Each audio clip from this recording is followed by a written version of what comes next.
देख रहे हैं तुलजापुरनामा न्यूज।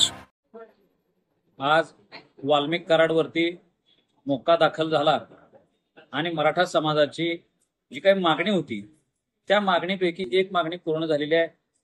वाल्मिक कराडना अजून 302 मध्ये त्यांना मुख्य आरोपी करायचा आहे, पण तरी ही समाधानकारक बाब आहे मराठा समाजासाठी आणि महाराष्ट्रातल्या सगळ्या बहुजनांच्यासाठी। ज्या ज्या लोकांवर हा अत्याचार अन्याय व्हायचा त्या सगळ्या बीडकरांच्यासाठी आजची मकर संक्रांत ही खऱ्या अर्थानं गोड झालेली आहे। त्यामुळे मी माननीय मुख्यमंत्री देवेंद्रजी फडणवीस साहेब, शिंदे साहेब या दोघांचे आभार मानतो। अजित पवारांचा आभार मानण्याचं कारण नाही, कारण ते शेवटपर्यंत त्यांचं रक्षण करत होते।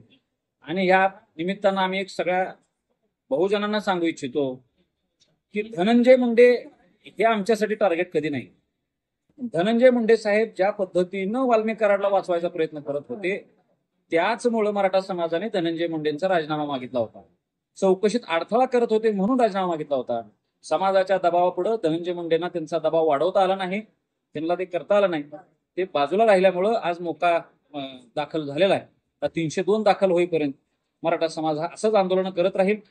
आणि मी पुन्हा एकदा सर्व समाजाला सांगू इच्छितो, विशेषतः वंजारी समाजाला सांगू इच्छितो की बाबा, हा वंजारी विरुद्ध मराठा वाद नाही किंवा ओबीसी विरुद्ध मराठा वाद नाही, ही एका प्रवृत्ती विरुद्ध चाललेली लढाई आहे।